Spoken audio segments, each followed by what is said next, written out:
3. Assalamualaikum warahmatullahi wabarakatuh. Selamat malam Pak Acep dan teman-teman. Kami dari kelompok 18 akan mempresentasikan analisis prediksi persetujuan peminjaman menggunakan metode KMN atau K Nearest Neighbor. Berikut anggota kelompoknya ada Alvandinova, Fatia Hadiatorik, dan saya sendiri Muhammad Zahran Akal. Boleh next. Berikut outline-nya, ada pendahuluan, cara dasar, metodologi, hasil dan analisis, dan kesimpulan. Next. Oke, selanjutnya ke bagian pendahuluan. Nah, yang pertama itu ada tujuan. Tujuannya ada 3, yaitu yang pertama implementasi algoritma, yaitu menerapkan algoritma KNN untuk menghasilkan atau mengklasifikasikan status kelayakan pinjaman nasabah secara otomatis. Terus analisis ekonomifisika, yang itu mengkaji perilaku data sosioekonomi nasabah dengan pendekatan yang ekonomifisika untuk memahami pola interaksi variabel ekonomi. Terus yang ketiga, optimasi pengambilan keputusan, yaitu membangun model prediktif yang objektif dan terukur untuk membantu intuisi keuangan dalam meminimalisir risiko kredit macet. Terus ruang lingkup materinya tuh yang pertama ada dataset, yaitu meliputi atribut nasabah seperti usia, pendapatan tahunan, skor kredit, serta variabel sosioekonomi lainnya. Terus ada metode yang kedua, yaitu penggunaan model supervised learning berbasis algoritma dalam memproses klasifikasi data.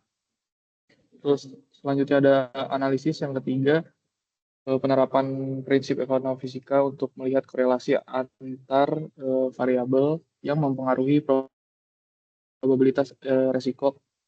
Terus yang terakhir ada evaluasi, yaitu pengukuran performa model menggunakan metrik akurasi, precision, recall, dan confusion matrix.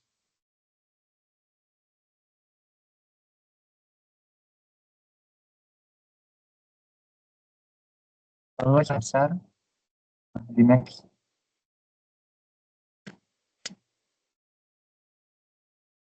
Yang pertama mengenai perspektif ekonomifisika dalam sistem finansial dan resiko kredit.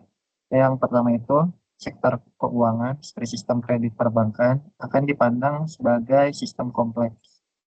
Yang kedua, status makroskopik merupakan hasil pemetaan dari interaksi nonlinier berbagai variabel mikroskopis nasabah seperti usia, pendapatan, skor, dan kredit. Lalu terkait algoritma KNN, yang pertama itu metode supervised learning non-parametrik yang bekerja berdasarkan postulat lokalitas atau kedekatan. Yang kedua, data baru diklasifikasikan berdasarkan mayoritas suara atau majority voting dari sejumlah tetangga terdekatnya. Terkait metrik jarak Euclidean, yang pertama itu kemiripan karakteristik antar nasabah dihitung sebagai jarak geometris lurus di dalam ruang fitur berdimensi n, atau secara persamaannya bisa dilatih persamaan berikut. Lalu yang keduanya, skala numerik yang dominan seperti pendapatan akan mendominasi nilai jarak jika data tidak diskalakan terlebih dahulu. Boleh di next. Berikutnya terkait transformasi data label encoding, di mana kita itu mengubah fitur kualitatif atau kategorikal seperti status pernikahan, jenis kelamin, dan lain sebagainya menjadi indeks numerik diskrit yang berupa angka 0, 1, 2, dan seterusnya.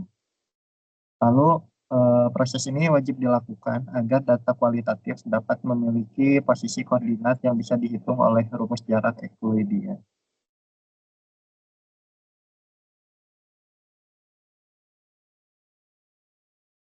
Oke, selanjutnya ada metodologi. Next. Pada bagian ini akan menjelaskan tahapan yang dilakukan dalam membangun model prediksi persetujuan peminjaman menggunakan metode Canary-Snare Box atau KNN. Nah, pertama di pengumpulan data, yaitu sumber datanya kami ambil dari Kaggle dengan judul loan.csv. Lalu datanya ini berisikan 61 baris dan 8 kolom. Lalu ada variabel prediktornya itu ada umur, gender, terus ada education level, occupation, marital status, income, credit score, dan yang sebagai variabel targetnya itu adalah loan status atau status peminjamannya. Lalu ada eksplorasi data. Sebelum dilakukan pemrosesan, data dieksplorasi untuk memahami distribusi dan karakteristiknya. Nah, tahap ini itu melibatkan pengecekan ringkasan statistik dan visualisasi distribusi data menggunakan Conplot dan Instagram. Hal ini dilakukan untuk melihat rasio antara pinjaman yang disetujui dan ditolak, serta distribusi profil pemohon. Next. Selanjutnya, ada pemesan data. Tahapan ini tuh bertujuan untuk menyiapkan data agar dapat diproses oleh algoritma machine learning. Langkah yang akan dilakukan tuh meliputi cleaning data, terus transformasi data dari yang awalnya string menjadi numerik gitu, menjadi biner angka 0, 1, 2 sesuai urutan oleh machine learning. Lalu next itu pembagian dataset itu dibagi menjadi data latih dan data uji. Rasio yang kami gunakan tuh 80% untuk data latih dan 20% untuk data uji. Nah, proses ini menggunakan random state untuk memastikan bahwa hasil pembagian data itu konsisten setiap kali program dijalankan. Next. Selanjutnya ada pemodelan Canary Snare Box atau KNN. Jadi sebelum melatih model final, dilakukan pengujian iteratif dengan nilai K atau tetangga terdekatnya itu bervariasi dari 1 hingga 14.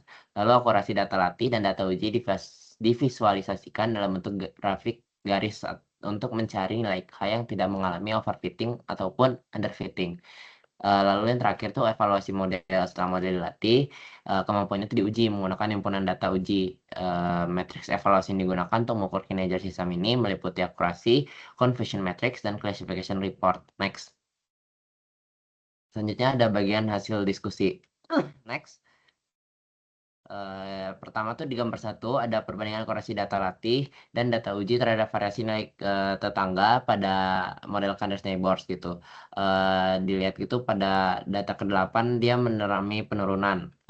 Karena ada beberapa kendala. Lalu di gambar kedua itu ada visualisasi conversion matrix dari hasil evaluasi model klasifikasi KNN itu tuh memprediksi kalau misalkan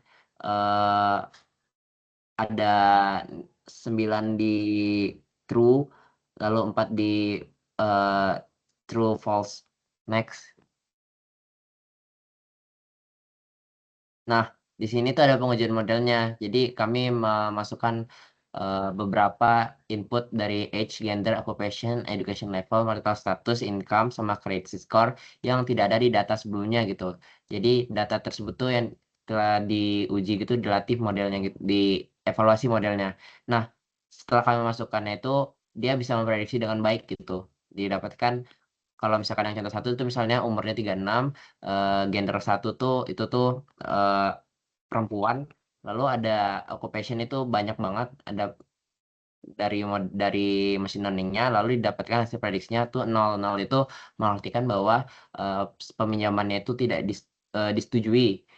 Lalu yang bawahnya itu peminjamannya dihasilkan 1 itu hasilnya tidak disetujui. Dengan akurasi modelnya itu dengan presisinya 1, F1 score-nya 1, dan akurasi KNN itu sebesar 100%. Next. Selanjutnya kesimpulan menunjukkan bahwa algoritma Canary Snare atau KNN sangat efektif sebagai alat pendukung keputusan yang objektif dalam memprediksi kelayakan pinjaman dengan akurasi mencapai 100%. Terus melalui pendekatan ekonomi fisika ini, model ini mampu memproses interaksi kompleks variabel sosioekonomi nasabah guna meminimalisir risiko kredit perbankan, di mana pengembangan lebih lanjut melalui optimalisasi parameter atau komparasi dengan algoritma lain sangat disarankan untuk meningkatkan performa prediksi di masa depan. Oke, terima kasih. Sekian presentasi dari kelompok kami. Mohon maaf jika ada kesalahan. Wassalamualaikum warahmatullahi wabarakatuh. Mantap.